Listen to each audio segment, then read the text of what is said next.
Hello, Scouts. Let's spend a few minutes talking about one of the most important skills you can learn as a Scout, fire building. Particularly, let's talk about some of the tools you can have in your 10 essentials to make sure that when you need to build a fire, you can get it started quickly, efficiently, and keep it going. Before we get to that, why don't we talk a little bit about why fire building is important. If you are camping and fire building is allowed, it's good for cooking, it's good for shedding some light in the evening, it's good for getting a group of your friends and your fellow Scouts around to have some good times, sing some songs, tell some stories. It can keep you warm. But one of the more important things is survival. So if you ever find yourself lost in the woods and you are definitely going to be there overnight without much chance of finding your way back to civilization or people coming and finding you, having a fire can be the difference between making it the night and not, and it can also help you be found. So all of those things we just talked about why a fire is a good thing, apply in a survival situation. It will keep you warm if it's cold. It will allow you to cook food if you have food to cook. It will allow you to boil water to make it drinkable. It will shed some light at night to either keep potential predators away or just to make you feel more at ease and more comfortable as you spend the night in the woods when you weren't planning to. And as I said, it can also help you be found. At night, a bright fire will help rescuers find you, and during the day, a smoky fire will help rescuers find you. So as you all should know, there are 3 things you need for fire to exist. You need fuel, something to burn, you need oxygen, and you need heat. A lot of people get confused about the heat because they usually light a fire with a match or a lighter. So they think you need a spark or a flame to light something on fire. But you don't. You can light a fire with a magnifying glass and the sun. You can concentrate those light rays, which will cause heat and cause material to combust. It's the same reason you can rub 2 sticks together or use a bow and drill. The friction causes heat, which will then cause material to start on fire. Every material has a point at which it will burst into flames or catch on fire or melt. Steel will melt under certain temperatures. Rocks will melt under certain temperatures. Go look at a volcano. So in addition to the 3 things you need to get a fire to exist, heat, fuel, and oxygen, I think there are 3 personality traits you need to be successful at building a fire as well. That's being prepared, being patient, and being persistent. Being persistent means you don't give up. So if you're trying to get a fire and it's not going, and you keep trying, and you keep trying, and keep trying, you persist. You don't just give up and say, oh well, I'm not going to have a fire. You keep going until you get it. Being patient is related to being persistent. You need to know that lighting a fire isn't necessarily going to be quick. You also have to be patient because when you start a fire with tinder and it gets going, you then have to slowly feed it bigger and bigger fuel until it can sustain itself. If you just get a fire going with a little bit of tinder and walk away, it's going to go out. You need to be patient. You also need to be prepared. That means making sure you've got your fire building materials in your 10 essentials kit, as well as being mentally prepared, knowing what to do to get a fire going. You need the knowledge and the wisdom in order to get a good fire going. So let's talk about what kind of fire making equipment you can keep in your 10 essentials. Lots of people like stormproof matches or lighters. Those are very reliable. They're kind of fail-safe. They're pretty much going to work every time. I don't carry matches or a lighter personally. Part of my reasoning is matches you can run out of, and if you don't remember to refill them, you get outside camping or something and you don't have a means to start a fire. You might not have a proper striking surface. Some matches, if they get wet, they don't work. All of you have probably experienced if you've lit a match and had the head of the match break off and then you can't light a fire. With a lighter, you can always run out of fuel, or the lighter could break or crack and leak fuel, which will also make a mess, in addition to making it non-functional. For that reason, I always carry a flint and steel. It's reliable, it's lightweight, and it takes a little skill to get to use it properly, but it works. Some other equipment that I like to carry, this is called a pocket bellows. It's basically just an extendable aluminum straw. Very cheap, very lightweight, doesn't take up a lot of space, and it's great when you've got a little ember going and you need to blow on it to make the fire, to give it the oxygen to make the fire grow. This allows you to target the air that you're blowing so you don't blow all your material away or blow your flame out when it's still really small. I also like to carry different types of tinder with me. These are not Altoids. They were at one point. So the first one I like to carry, if I can get it out of here, petroleum jelly soaked cotton balls. These are really easy to make. They're lightweight. If you carry them in a Ziploc bag instead of a hard container like this, they can compress, and no matter how you carry them, they don't take up a lot of room. Take some cotton balls, petroleum jelly. All you would do is put some cotton balls in a Ziploc bag, add a big gob of petroleum jelly, mush it all around, coat all the cotton balls, seal the bag, and throw it in your 10 essentials. And there you've got a perfect way to start a fire.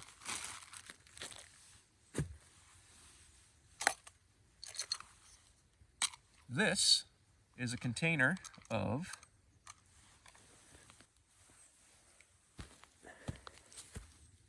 pine resin.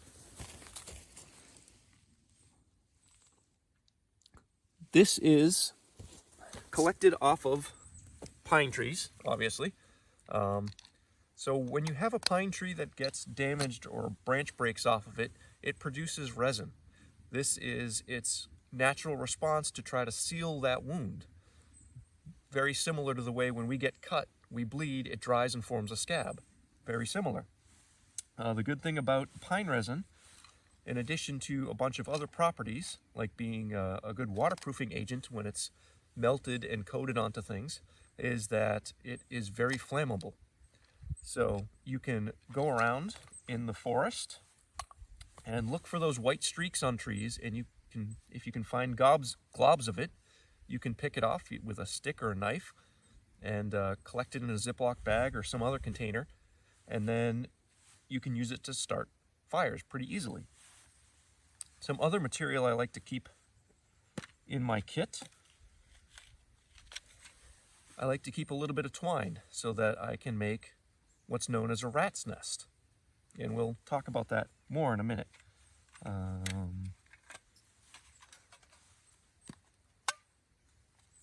Another one that I carry around is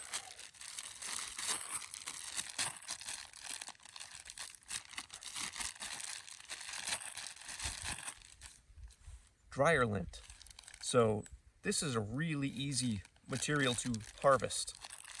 If you do your own laundry, which you should, when you go to use the dryer and you clean out the lint trap, if you just have a plastic bag or a big container of some kind, just stick the lint in there, and then you've got an endless supply of tinder for making fires.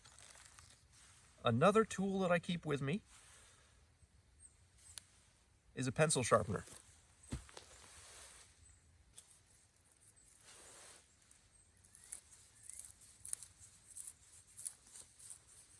Can very easily produce a lot of little shavings to help make it easier to get a fire going. And the other nice thing is that if it's been raining and you find small sticks around, even if the outside is wet, very often the inside is going to be dry. So it's a very easy way to get to the dry material on the inside of a stick. Another important part of your 10 essentials is a knife. when you've got a stick, you can make little shavings to start a fire, or you can make what is called a fuzz stick. When you peel the outside of the stick,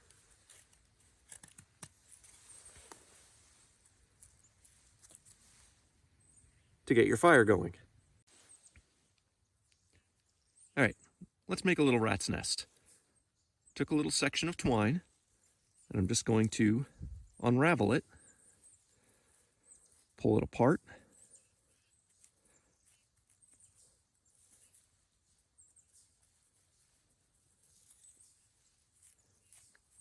and kind of fluff it up a little. The goal is you want all the fibers to be separate,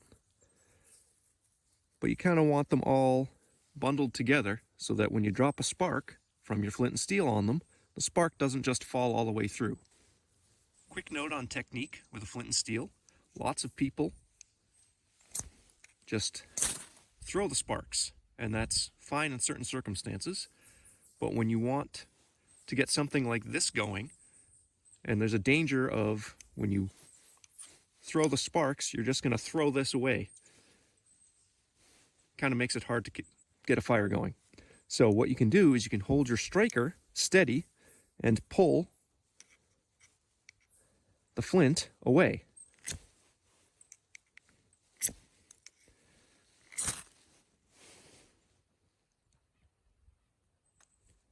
Now, if I was starting an actual fire, I'd have kindling that I could add to this, obviously.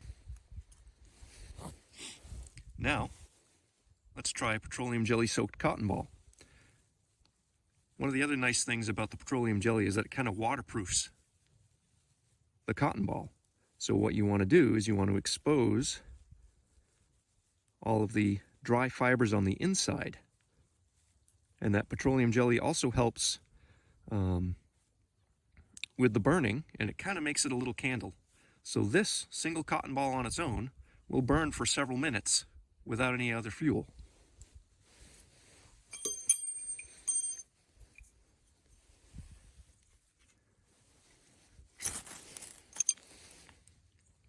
Very easy to start with a flint and steel.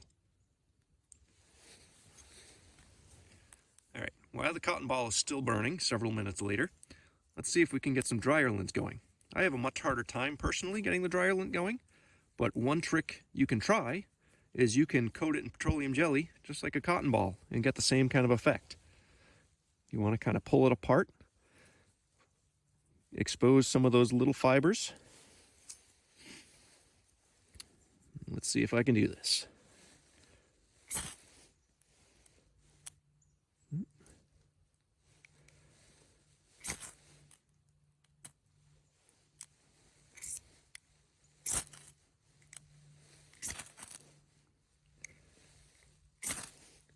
There we go. I was patient and persistent.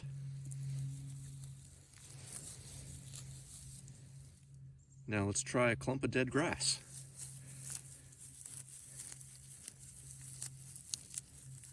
Kind of breaking it up, getting some smaller pieces.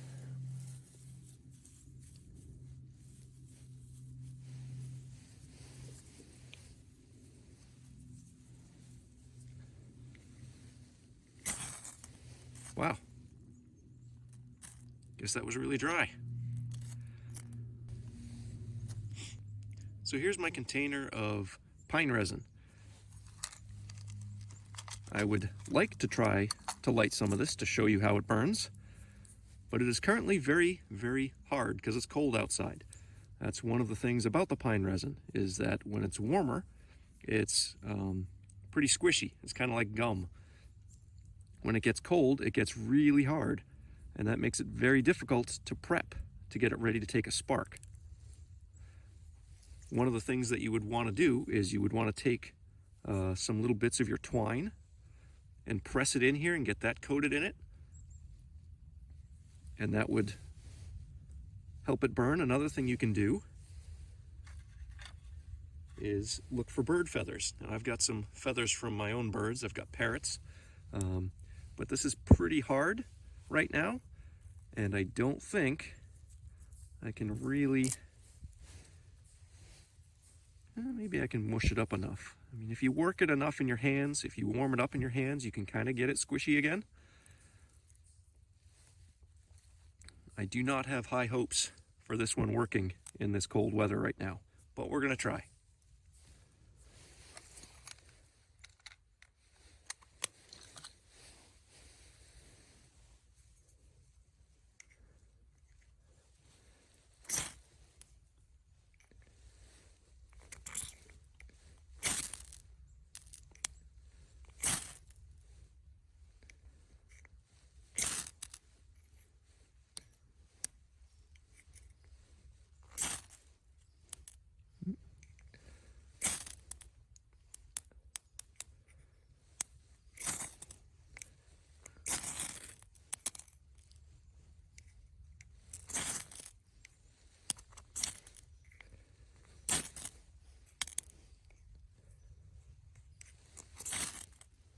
There we go.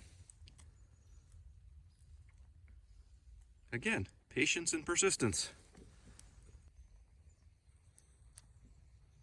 It's getting really melty and bubbly.